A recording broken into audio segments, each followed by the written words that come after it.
네, 안녕하세요. 10월 13일 수요일 새벽기도 시작하겠습니다. 기도드리겠습니다.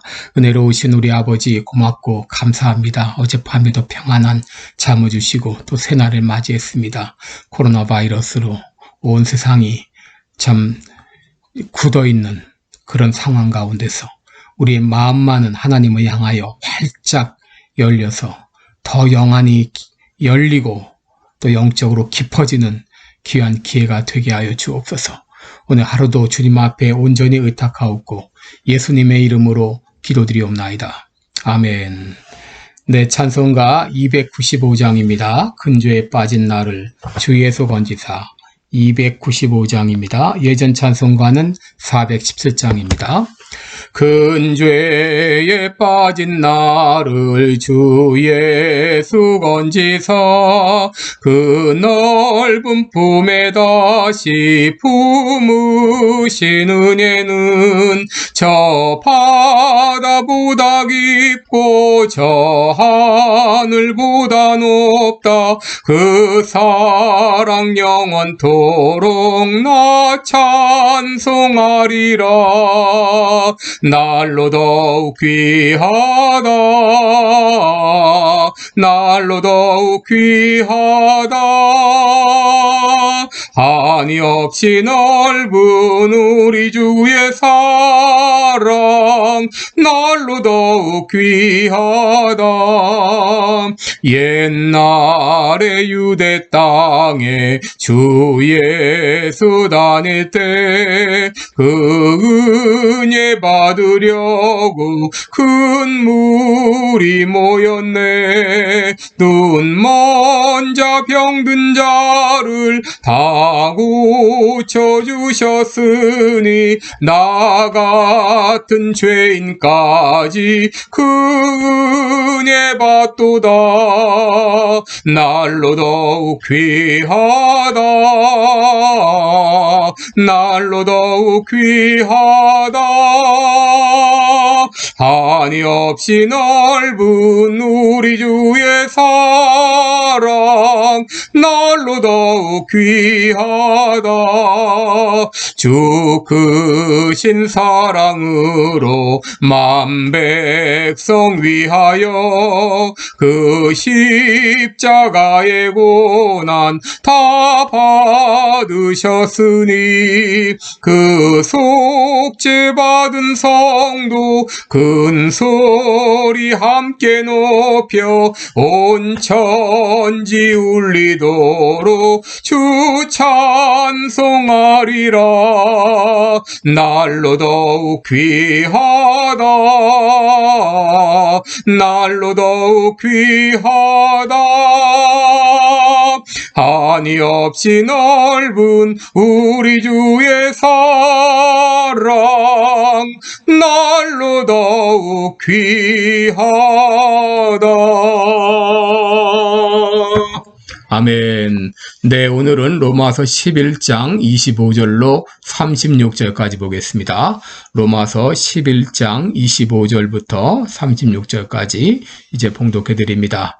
형제들아, 너희가 스스로 지혜 있다 함을 면키 위하여 이 비밀을 너희가 모르기를 내가 원치 아니하노니 이 비밀은 이방인의 충만한 수가 들어오기까지 이스라엘의 덜어는 완악하게 된 것이라. 그리하여 온 이스라엘이 구원을 얻으리라. 기록된 바 구원자가 시온에서 오사 야곱에게서 경건치 않은 것을 돌이키시겠고 내가 저희 죄를 없이 할 때에 저희에게 이루어질 내 언약이 이것이라 함과 같으니라. 복음으로 하면 저희가 너희를 인하여 원수된 자여 택하심으로 하면 조상들을 인하여 사랑을 입은 자라.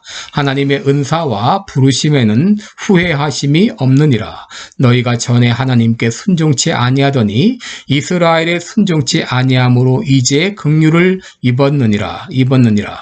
이와 같이 사람들이 순종치 아니하니 이는 너희에게 베푸시는 긍휼로 이제 저희도 긍휼을 얻게 하려 하심이니라. 하나님이 모든 사람을 순종치 아니하는 가운데 가둬두심은 모든 사람에게 긍휼을 베풀려 하심이로다. 깊도다 하나님의 지혜와 지식에 부요하며 그의 판단은 측량치 못할 것이며 그의 길은 찾지 못할 것이로다. 누가 주의 마음을 알았느냐? 누가 그의 모사가 되었느냐? 누가 주께 먼저 드려서 갚으심을 받겠느냐? 이는 만물이 주에게서 나오고 주로 말미암고 주에게로 돌아갑니다. 영광이 그에게 세세에 있으리로다. 아멘.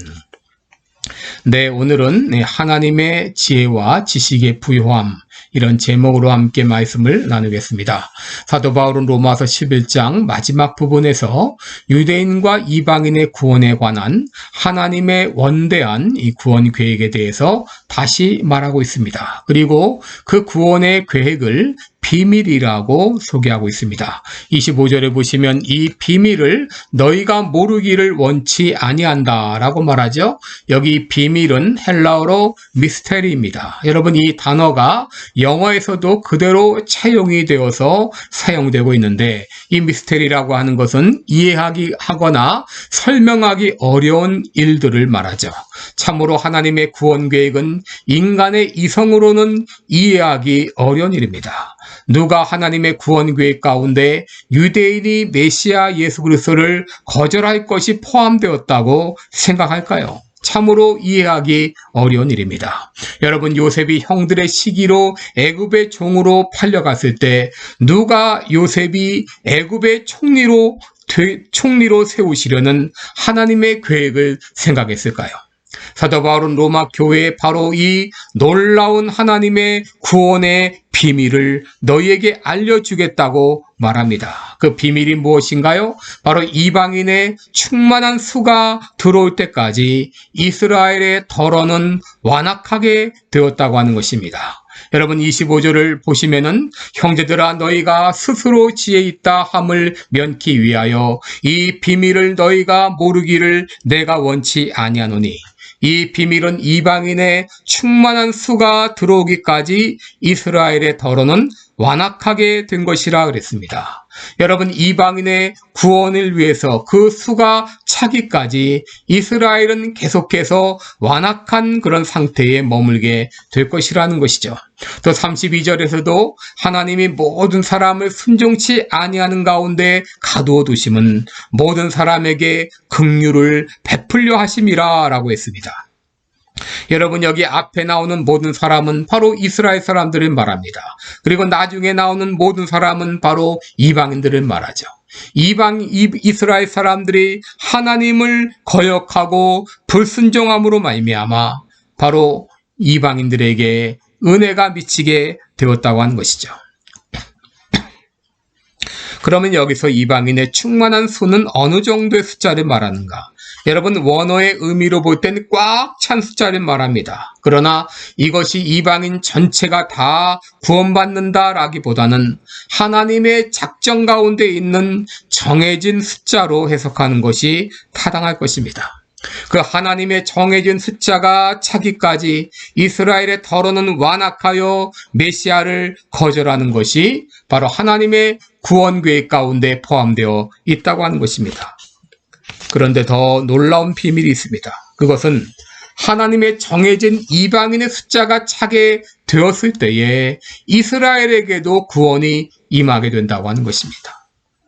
31절을 보시면 이와 같이 이 사람들이 순종치 아니하니 이는 너희에게 베푸시는 긍휼로 이제 저희도 긍휼을 얻게 하려 하심이니라 라고 했습니다. 너희에게, 이것은 이방인들을 말합니다. 이제 저희도, 이것은 이스라엘 백성들을 말합니다. 이방인이 구원을 받음으로 이제 그 수가 꽉 차게 되었을 때 구원의 은총이 다시 유대인에게 돌아갈 것이라고 하는 것을 말하고 있습니다. 그래서 26절에 보면 그리하여 온 이스라엘이 구원을 얻으리라 라고 말했습니다. 바로 마지막 때에 이스라엘 백성들의 회심이 있을 것을 말하고 있습니다. 여러분, 하나님은 이스라엘을 완전히 버리신 것이 아닙니다. 그들을 위한 놀라운 구원의 계획을 준비하고 계셨습니다. 이미 이스라엘의 회심에 대해서 스가랴 12장 10절에 보면 내가 다윗의 집과 예루살렘 거민에게 은총과 강구하는 심령을 부어주리라 라고 말했습니다. 또 스가랴 13장 1절에도 그날의 죄와 더러움을 씻는 셈이 다윗의 족속과 예루살렘 거민을 위하여 열리리라. 바로 이스라엘 백성들이 마지막 때에 회심하고 돌아오는 역사가 있을 것을 이미 예언한 것입니다. 그러면 여기서 온 이스라엘은 누구를 말하는가? 이것은 택함받은 이스라엘 백성 전체를 말한다고 말할 수 있습니다. 예수님이 다시 오실 때에 그때까지 살아남은 모든 유대인들은 구원을 받게 될 것입니다. 언제 이런 일이 가능하겠는가? 예수님이 다시 오시기 전에 이스라엘이 민족적으로 회개하는 역사가 일어날 것입니다. 그래서 예수님을 메시아로 받아들이게 될 것입니다. 마태복음 23장 39절에 보면 내가 너에게 이르노니 이제부터 너희는 찬송하리로다. 주의 이름으로 오시는 이여 할 때까지 나를 보지 못하리라. 여러분, 이 말은 바꾸어 말하면 예수님이 다시 오시는 그날 그들이 보게 될 것이라고 하는 것입니다. 그들이 다 회심하고 주님 앞에 돌아오게 될 것입니다. 사도행전 3장 21절에도 만유를 회복하실 때까지 하늘이 마땅히 그를 받아두리라 이렇게 했는데 이제 예수님이 다시 오시는 그때까지 유대인들을 가두어 두었다가 예수님이 다시 오실 그때에 그들이 민족적으로 회개하는 이런 놀라운 역사가 있게 될 것을 말씀하시는 것입니다. 여러분, 이 일이 어떻게 가능할까요? 26절과 27절을 보면 기록된 바 구원자가 시온에서 오사 야곱에게서 경건치 않은 것을 돌이키시겠고 내가 저희 죄를 없이 할 때에 저희에게 이루어질 내 언약이 이것이니라 라고 말했습니다. 구원자가 시온에서 오사 야곱에게서 경건치 않은 것을 돌이키시겠다. 내가 저희 죄를 없이 하겠다 그랬습니다. 바로 예수님을 통해서 구원자 예수 그리스도를 통해서 하나님이 그들 마음 가운데 역사하실 때에 그들이 주님 앞에 민족적으로 돌아오는 이런 놀라운 역사가 일어나게 될 것이라는 것이죠. 그러기에 29절을 보게 되면 하나님의 은사와 부르심에는 후회하심이 없다라고 말했습니다. 이 말은 하나님의 선물과 부르심은 철회되는 일이 없고 돌이키는 일이 없다고 하는 것입니다. 하나님은 전지전능하시기 때문에 결코 후회하지 않으신다는 것이죠. 여러분, 하나님께서 아브라함을 택하셨죠? 그리고 그에게 복을 주시면서 내가 너로 인하여 그리고 너로 인하여 모든 만민이 복을 얻으리라 약속하셨습니다. 그런데 여러분, 아브라함의 자손이 이스라엘은 실패했습니다. 메시아를 거절했습니다. 그들은 하나님의 선민답게 살지 못했습니다. 이렇게 볼 때 마치 하나님이 아브라함을 택하신 그 놀라운 계획은 실패한 것처럼 보였습니다. 그러나 하나님의 선택은 결코 실패하지 않으십니다.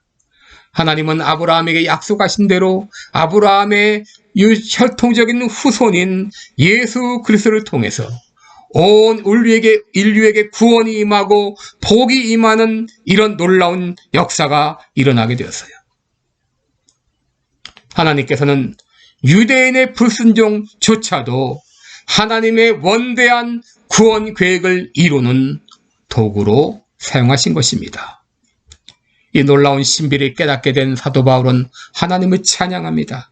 33절을 보시면 깊도다 하나님의 지혜와 지식에 부요하며 그의 판단은 측량치 못할 것이며 그의 길은 찾지 못할 것이로다.